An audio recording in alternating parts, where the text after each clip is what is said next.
at this pair of students with the same GPA. So when you want a pair of students, you want to put in the output students' name, GPA, student's name and GPA. Or I put SID too. Student ID, student name and GPA, student, okay? Because we are asking you to pair the students with the same GPA. If you're going to pair them, you have to show that in the output. From student S1, student S2, where S1 GPA is equal to S2 GPA. And remember I told you, if you say here not equal to, it doesn't work because they, what's the name? First one. Amy will be paired with another person, Craig, who has the same GPA, and the Craig will be with Amy, which has the same GPA. Okay, so that's why you have to use this. Remember that you got to use this less. If you just say not equal to A and B, let us say they have the same GPA, so you get AB and then you get BA. We don't want that. Okay. We don't want two persons come, you know, Lucy and Craig, and then Craig and Lucy. So that's what it is, okay?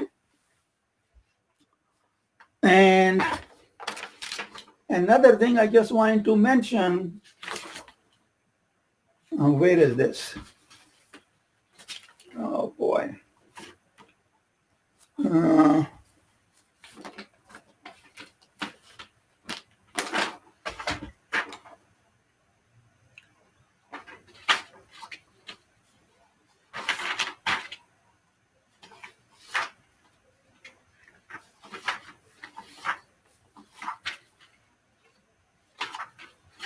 Wait just a second.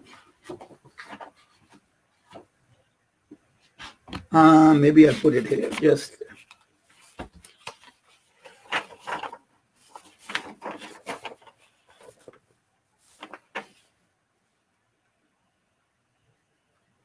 oh yeah. When you let me show you another. Where is this?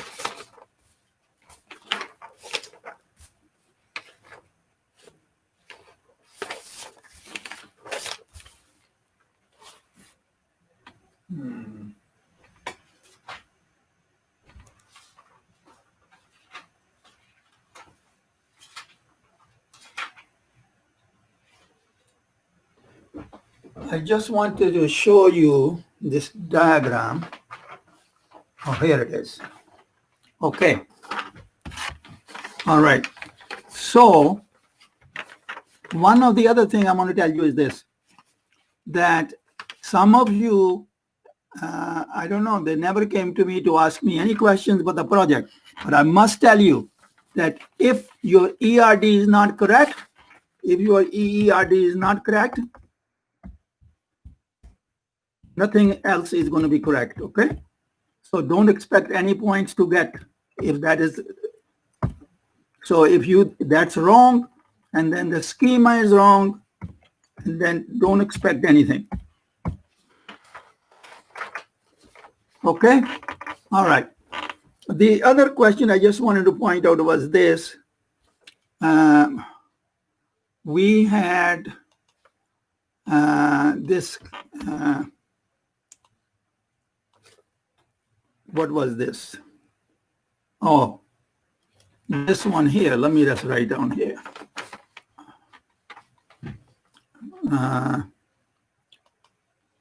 We had this one of the assignment. The schedule, given schedule was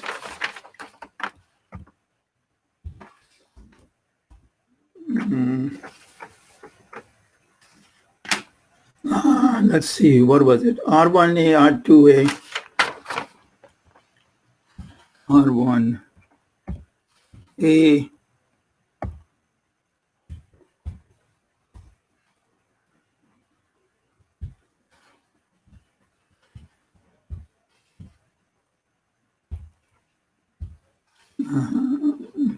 R1. I don't know if we did this before. B, R2B, R1B, R2B, R3A, R4B, R3A,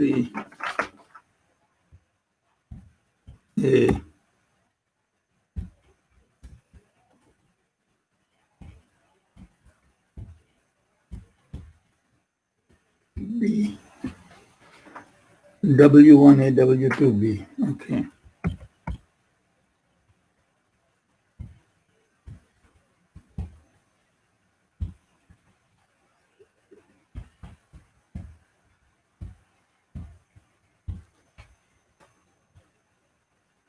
R1C,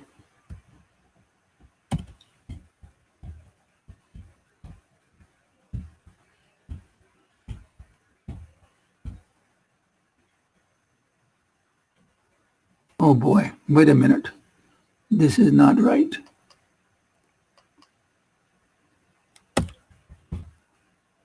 Okay. Go to the next line. R1C and W.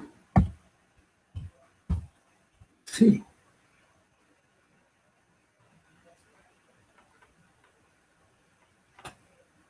Okay. R3, R3,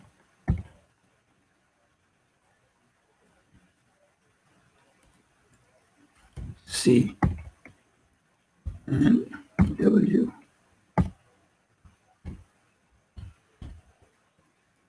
Okay. So let's try to do this quickly. Okay. Everybody with me? Yeah, but we cannot see the last W. Oh, that I'll cross it out. Okay. Let me cross it out. Okay? All right. The first thing I want to tell you is if I ask in the question, draw the complete precedence graph, then please draw the complete. Don't leave it. Okay? All right? So let's say here we got 4 transactions. 1, 2, 3, and 4. Okay, so this is, let's just name them. Let's say this is T1, T2, and let's call this T3 and call this T4. Let's see what happens. Okay. Okay, so I'm going to look at the pointer. I'm going to take the pointer. If we take R1A, okay, and go down, there's A here, but this is read. This A here, this is read. This is A here, it's read, but it's again transaction 1. And that's it. It doesn't work. Now, some person took R1A and put it at the end. You can't do that because the transaction 1 reads first A and then writes it. Therefore, you can't take it out and put it at the end. Okay? All right, now let's do with R2. Okay, so let me see this here. So you have R2A, we can combine with W1A, right? And there's no other A. There is a A here, that doesn't do anything.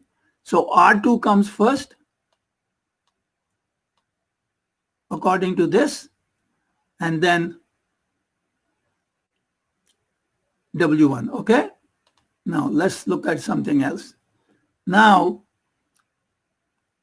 we have to start with B, okay? So let's take B. So R1B, R2B, no problem. R4B, no problem. But right here is W2B. So if you look at these two, then we have R1B, come on. R1B, where was that? W2B. that says R1 should come before 1 should come before 2.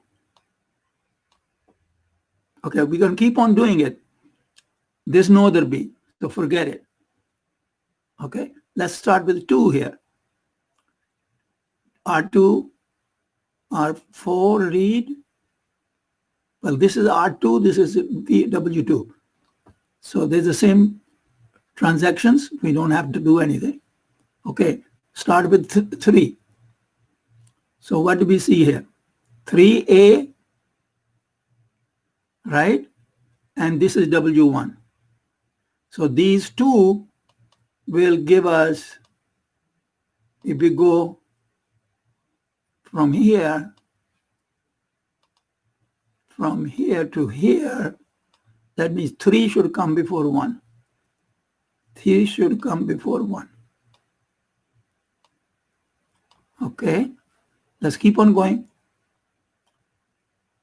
That's it. Now again B. R4B, oh, W2B. 4 should come before 2. So 4 should come before 2. If we take this, 4 will come before 2. 4 should come before 2. Okay, let's keep on going. No other. Okay, A here, no other A. W here, another W. Now we have here R1C, W2C. That again tells us 1 should come before 2. Okay, and then R1C and R3, or W3, that says what? 1 should come before? 1 should come before what? Does everybody follow that?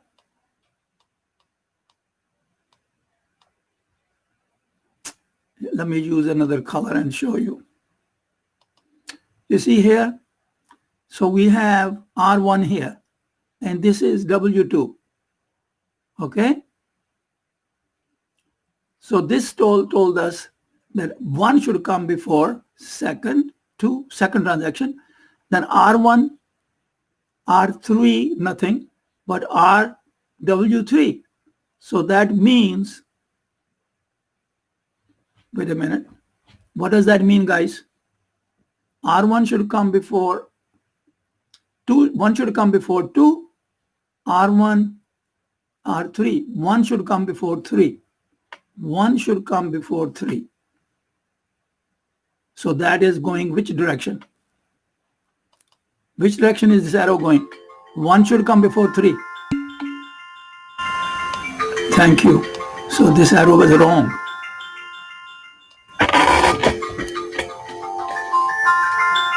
Okay, just let me put my phone off. Okay. Okay. So what happened here? We are done actually. Let's say if we get anything more. Now we have W2 and R3. So that means 2 should come before 3. 2 should come before 3. Oh boy. 2 should come before 3. Right? This tells us 2 should come before 3. And this also tells us 2 should come before 3. Twice. My God, look at this, what happened here.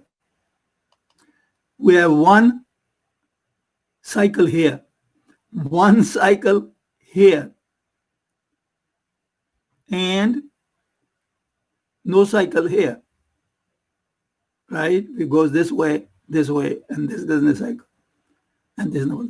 So we got 2 cycles, 1, 2.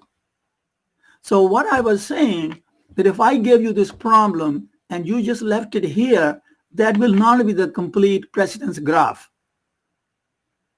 So if I ask you, please draw the complete precedence graph, then you have to do all this. And then you can look at this cycle or this cycle. You can say, if you look at this cycle, as soon as this happens, then you can say that this is what causes it to not conflict realizable. This one here, T2 to T1. We had these here first, but then we got this one. This one we got later. Any questions on that? Any questions, guys? Okay. And I mentioned this when we ask for pair of students with the same GPA, you have to put out the student's name and GPA, both of the students' name and GPA, okay? All right.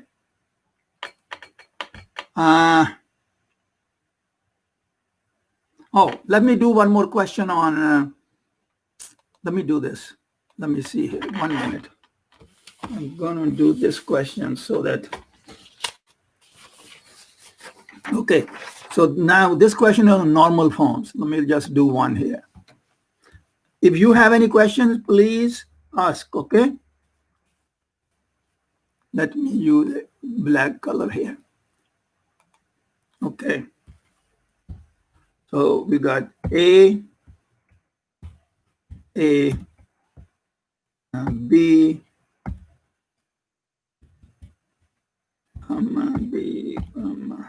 C.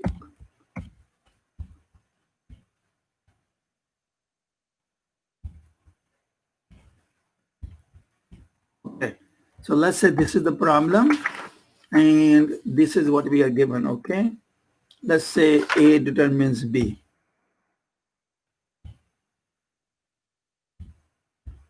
Okay, A determines B, C, B, C,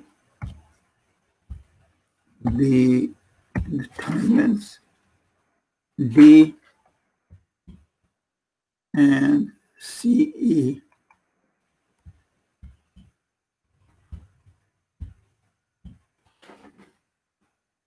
D determines A,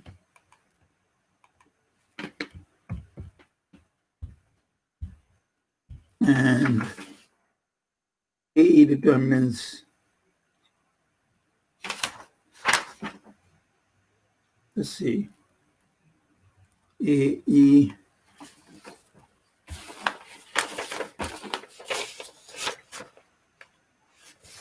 let's say A determines F, what the heck, and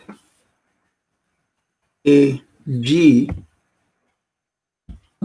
determines, no, A, F determines G, let's say.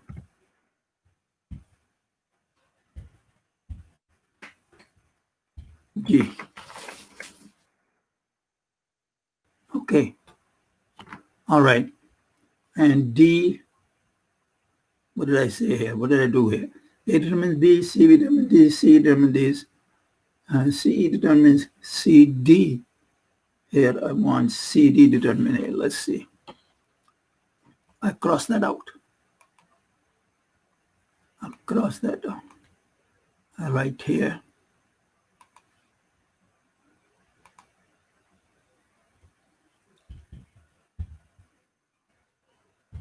Okay. All right. So let's see here. What is the... And we don't have A, C, and E. Okay. Oh, right. yeah. Okay. So we have here A, B. We don't have C on this side. Okay. But we have other things. We don't have E either. I'm sorry? E. Oh, yeah. I was going to put E anyway. Okay. Let's see. Okay. So we don't have E either. Okay. So that tells us that we should try first closure of CE. See what happens. Okay. So that will be equal to, start with CE. Okay. Now, it's not going to do anything unless we go down here. So start with, well, A is not a subset of CE. CB is not a subset of CE. CE is a subset of.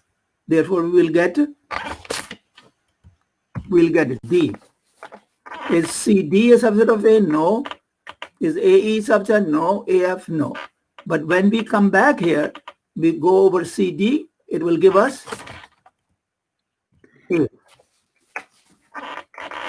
Okay. Can we start with that it's like itself, like CE plus equals CE, and then Yeah. because that way we can add. Yeah. I just didn't write all the steps. Okay. You start. Okay, let me start again. So you start with CE. Oh boy. Let's rewrite it. You start with CE. You want to get CE closure. So you start first with CE. Okay? And then you go over here and check what is the subset of this. Okay? So that will get you D. Okay? So once you get D here,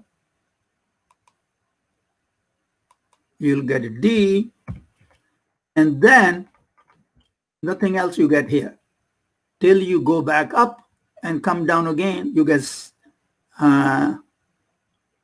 CD, you'll get an A. Okay? And then you go back up again, you have A, you'll get B. Well, then you have here other stuff, which is CB. Okay. Well, okay. CDA. Now we have AE, which will give us F. And then when we come around, you actually get from AF, you get G. So we got A, B, C, D, E, F, G. Since the closure of CE, okay, here is an argument which you can easily give, okay? Okay, we know if we look at this side, right-hand side, okay, that CE must be part of the key. Minimally, CE must be part of the key. And CE closure gives us everything. Therefore, CE must be a minimal superkey. So it's a minimal superkey. So therefore, it is a P. Hence, a key. Now the question is, can we replace C or E with something else? No, because C and E must be part. Therefore, there's only going to be one key. This is it. There's no other key. Now we can easily check, what are the primes? Primes here are what? Primes are? C and E. Okay, so prime and non-prime. So you have to look at prime and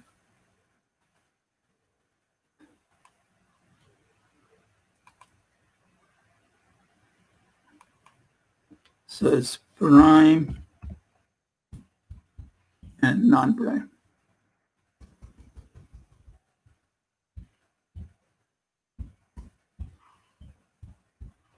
Okay, so prime is only C and E. We know that. That's it. C and E.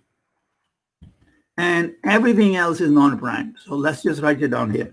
A is non-prime, B is non-prime, D is non-prime, F is non-prime, G is non-prime. Okay, so let's go by the definition. First of all, as I told you, every relation is in first norm form, so you don't have to worry about it. The question is this a relation in second norm form? Well, let's look at on the left-hand side here. Okay, is there anything here which is a subset of CE? Is A a subset of CE? No. CB? No. CE. CE is the same as CE here. Okay, so let's look at this thing here. CE determines D. D is a non-prime and CE is the key. Is D dependent on whole CE or part of CE? Whole CE. Whole C. That's it. And there is nothing else, A, B, or F, G, which is dependent on part of the key. Let's see what it is. It has to be either C or E. Well, this is A. This is CB. This is CD. This is AE. This is AF. So that's it.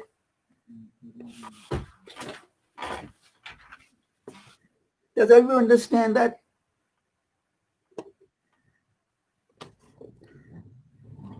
Anybody has any question on this one? Why this is not in why this is in second normal form?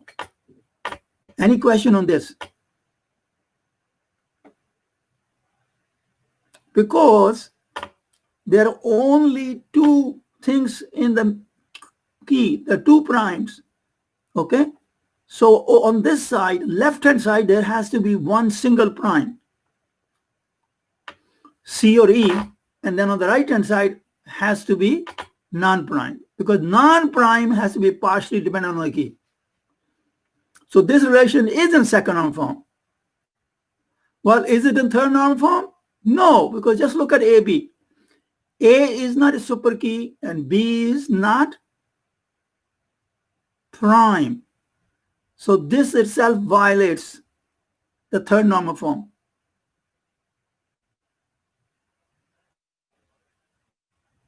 Don't look at CE determines D, because that will tell you CE is a super key and that doesn't work. But anything else, left-hand side is not a super key and right-hand side is not a key. Now, you don't have to tell me, oh, look at all these. No, you just give a one concrete example. Don't tell me this may be, that may be. Okay? Pick one of these things and tell me what is the left-hand side and what's the right-hand side. If left-hand side is not super key, right-hand side is not prime, this is not in third normal form. And then, of course, we know since all the left-hand sides here are not super keys, you just pick one of them and show me A is not a super key, or this is not a super key, or CD is not a super key, or A. You don't have to say, just show one which is not super key. That violates the definition of a Bose-Korn normal form. Any question on this? This looks like a very simple question, but you can make a mistake here that you say, oh, it's not in second normal form. But it is in second normal form, guys. You see it? Any questions on that? Scott, Kevin, Eric.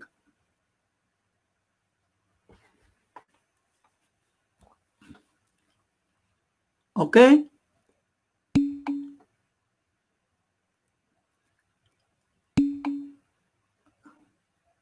What happened? You didn't get it, or what, you got it? You didn't get it. Can you say something? Oh, you got it. Okay. Yes. Okay, just say it. I can hear you. Okay. All right. So I showed you this, okay, because this was one of the homeworks. And then in the homework, some of you, not too many, just a couple of people, 2-3 people, they did not run the database. Well, if you don't create the database and you don't run those queries, you get a 0, because it is required that you create the applied database and then use that data given to run the questions. Okay? All right. If you just made up something and then try to tell me this is what the answer is, that's not good enough, because that's not what we're looking for. We're looking for you to use the data I gave and run and create the data and then run the queries which you come up with and then print the answers. Okay, I have corrected everything and everything is there. The only thing I have not corrected is the project, because I'm waiting for the submission of the project from everybody, okay? And that I will correct only after tomorrow when I got everybody's submission. Okay, so if anybody has a question, ask. I don't think I want to say too much more. I just want to show you a couple of these examples.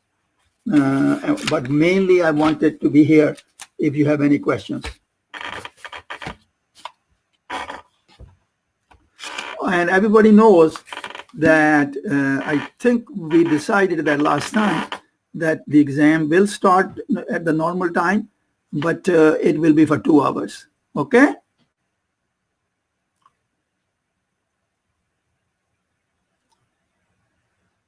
Okay, guys?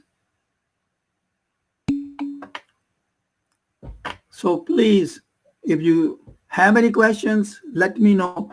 Otherwise, I got some other people waiting.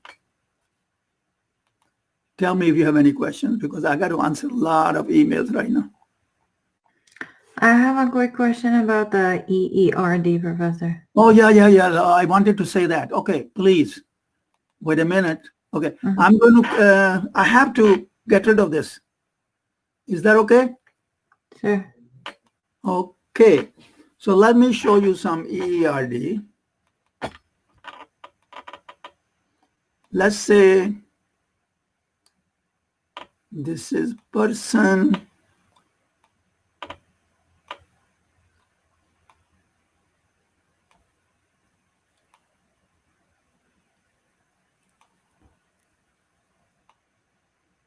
Oh, no.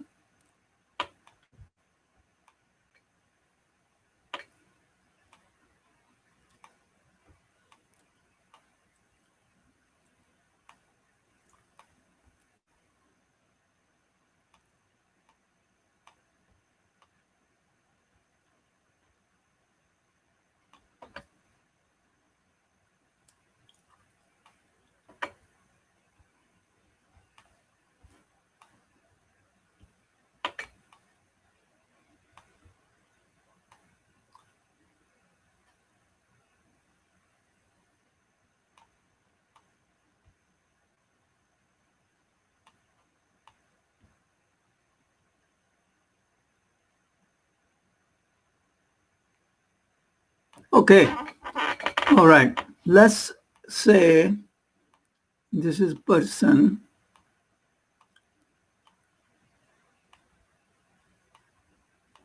Okay.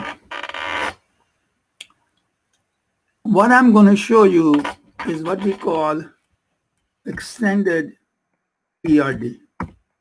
You know regular ERD anyway. Okay. So say this is a person. Okay. And here, I'm just going to only show person ID. But there will be other things here. Let's say person's first name, last name, other stuff, okay? I really don't want to write all this now because we don't have time. Okay, then this one is a student. And this one is, let's call faculty or teacher.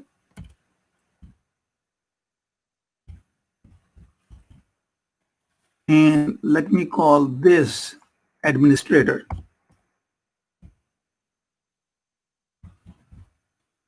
Okay, so this is what we call the inheritance. So this is a,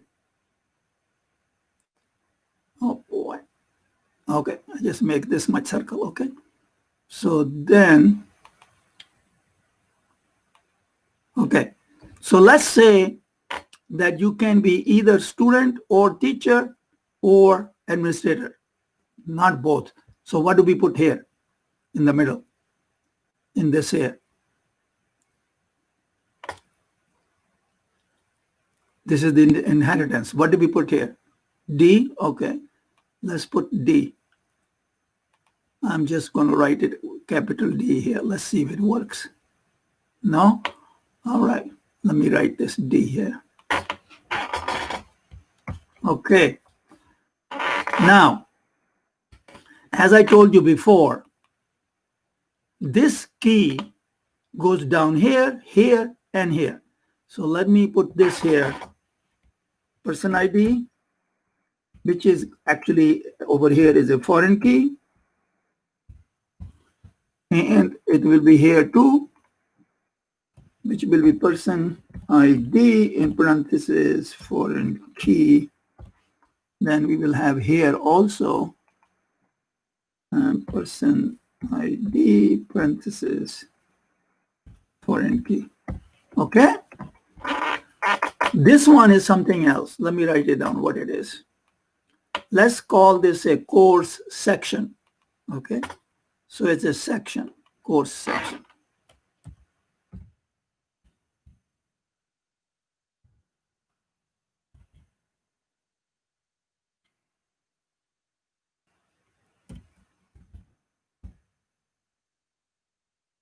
Okay? No, it didn't work out. Okay. Let me just go back and just correct it. Okay. All right. Now I want to show you something. Okay. Now here we got the key here. Okay. And then there will be other characteristics of the student. Student might be a sophomore, and be a junior or a freshman or whatever, or some other stuff. Okay. Part-time, full-time, whatever. Teacher has his own characteristics. Okay. And administrator has his own other attributes. Now, in the course section, you will have some attributes too, right? It will be section number. Let's just say section number. Then we might have here course name and other stuff. A lot of stuff will be there in here. Okay. You know, what time this section is being held, or the time, the days, who's teaching, all kind of stuff. Okay. So let's look at that. So what kind of a relationship is there between student and a section? Well, one student can take how many course sections? How many? How many course section one student can take?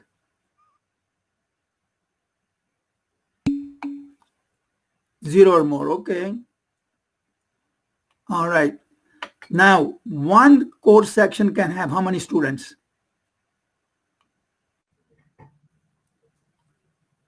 0 or many.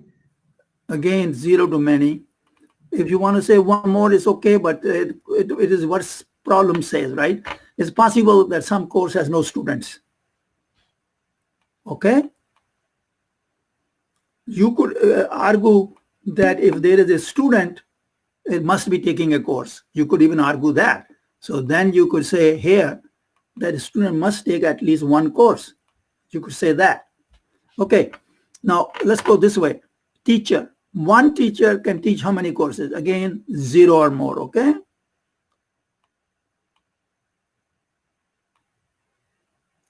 And one course is taught by how many teachers? Only one. Okay. Now, this is your EERD. Now, let's see what EERD needs. Well, needs all the attributes here, and it needs the primary key. All the attributes here and needs the primary key. All the attributes here need the primary key. All the attributes here need the primary key. And over here, we also need the primary key. It turns out that here the primary key is going to be made up of what? Course name and section number, right? Because these two together will form the primary key. Okay? When you talk about course, somebody says, okay, I'm taking this course. Well, what section you are in? You need to do that. Okay? So once you have the course name and the section number, then you can get all the other information, who's teaching it and all that. Okay, so this is your EERD. This one is one to many, but this is many to many. Now, if you want to make the relational diagram, what do you have to do? Break the many to many to one to many. That's right. That's all you have to do here. And then there is something more we have to do. Break this down, and this will have in it foreign keys. Two foreign keys. PID, which is also a foreign key here. Okay.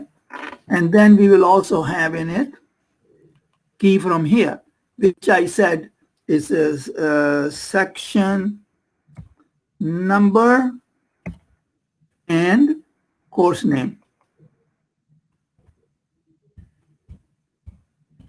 Okay. Now, it may have some other attributes. For example, when did the person sign up for this course? It might have date. It may have something else. At the end of the semester, what was the grade? What will be the grade from this course? Okay. So this thing, when we broke down many-to-many relationship, this relationship of student taking courses, it has its own attributes: date, when the student signed up, and the grade. Okay, so now we completed all the attributes here, and we also have the key here. So here the key is going to be these three things together, right? Because this refers to the student and these two refers to the section. So all these three together will be the key here. Okay, now that's complete. But over here also we have to worry about, this is a relationship with one-to-many. Therefore, teacher ID has to be here. So to show that relation, you have to have person ID. And which is again going to be a foreign key. Okay? So what happened? In EERD, we show all the entities. We show their, what is called, cardinalities, and all their attributes and primary keys. When we go to the relational diagram, we break up the many-to-many relationships into, we split them into one-to-many, and then fill up all the attributes and the foreign keys, and any other relationship which may be one-to-many or many one-to-one, we have to show the foreign keys for the relationships too. That's what is called the relational diagram. All relationships are shown using foreign keys. It shows all relationships using foreign keys. That's the difference. Okay, don't use one infinity or anything like that. Don't worry about that. Okay, this is it. Remember when we had this thing here, student and colleges, right? We had here student. Let's just say here student, and this was colleges.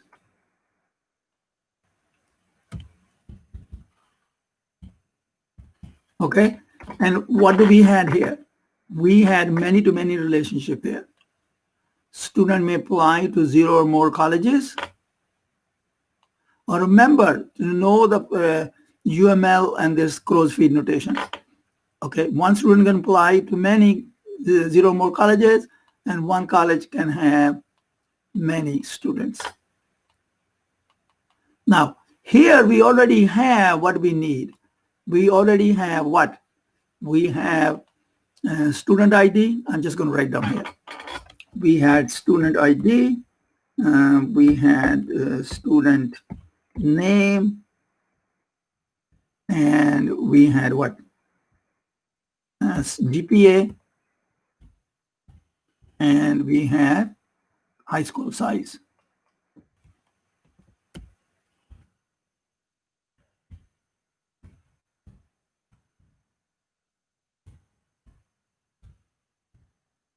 Okay, and what did we have here? We had college name, state, and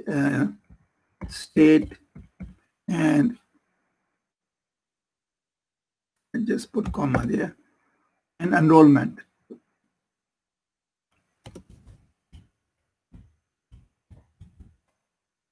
Okay. Now, in this case, we have to mark the keys. Well, here, SID is the key. Okay, we could use the blue. SID is the key, and all the attributes are here. Here, CNAME is the key, all the attributes are here. And we have shown all the attributes and the relationships. Okay, and I could put these relationships in UML. So it will be 0, star, and it'll be over here.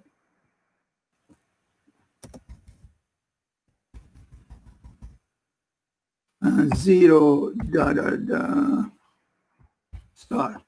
Okay, so this is already complete ERD because there is no super type and subtypes here. So this is it. But if we want to make it a relational diagram, now what we have to do is in the middle here, we got to break this up, and we have to show this is the, remember, this is the apply. This is the apply. And then when we show apply here, then in apply, we will have student ID. We're going to have a college name. And then we had other stuff. What was that? We had major, and we had decision. Let me just write it down here. Okay, now we can recomplete this diagram and show it. Now this relationship, we can show this relationship, we can show this relationship. Okay, now this will become a relational diagram. And what we have to show here, this is what? An apply must belong to one student. So we will put one and only one here. One, one.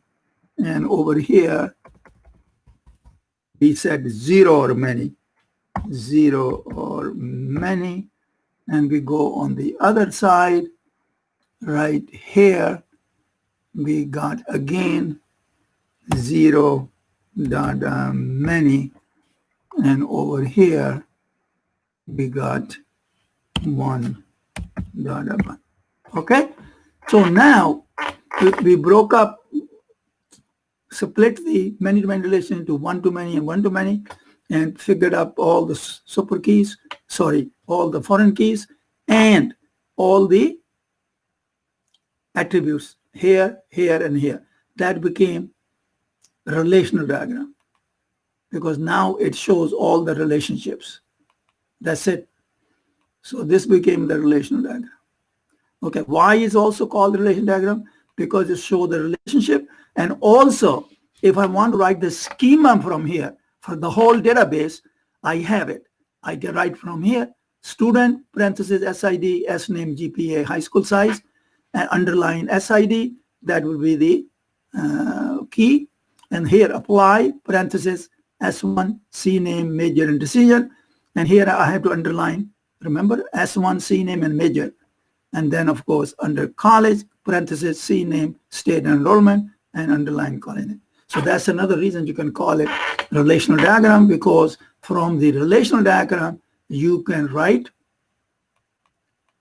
the schema directly. Once you have that, you got the schema. Okay? This is it. So once you have ERD, and then you take care of all the relationships, one-to-one, one-to-many, and many-to-many. Many-to-many had to be split up. Then it became the relation diagram. Here, EERD simply means whatever ERD is there, but it could also have this super types and subtypes. Okay?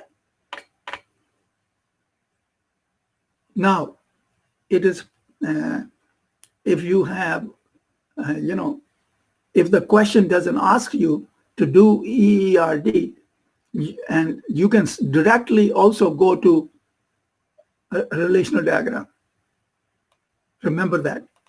But if you are confused with it, then I will suggest you make the first EERD and make some room, leave some room where you think it's going to be many to many. And then you can go back and correct it if you want, or rewrite it if you want. It depends what the question says. If the question just says, write the RD and the schema, then you do that. Okay? You can never write the schema without the relational diagram. Okay, guys?